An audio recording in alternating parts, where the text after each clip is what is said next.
Bakit ganun karami? Ginagamit mo ba lahat yon?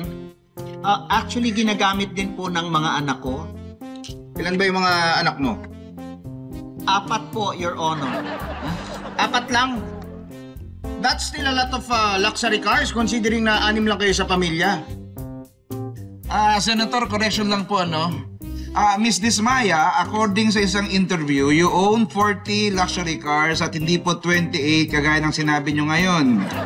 40? Aba, mas marami pa pala. That's not true, Your Honor. Anong that's not true?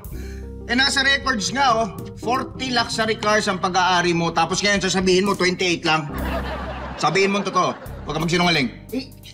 Hindi po talaga totoo yan. 28 lang po talaga. Miss Dismaya, the numbers don't add up. How do you explain that? 40 po talaga yung total ng mga kotse namin, pero 28 lang po yung luxury. Yung natitirang 12, hindi po sila luxury. Aba, Miss Dismaya, paanong hindi luxury? Yung hindi nyo binanggit, nagre-range from 5 million to 10 million pesos bawat isa. Yes, Your Honor. Paano magiging luxury yung 5 to 10 million? Ang mura-mura lang nila. Miss Dismaya, Yes, Your Honor.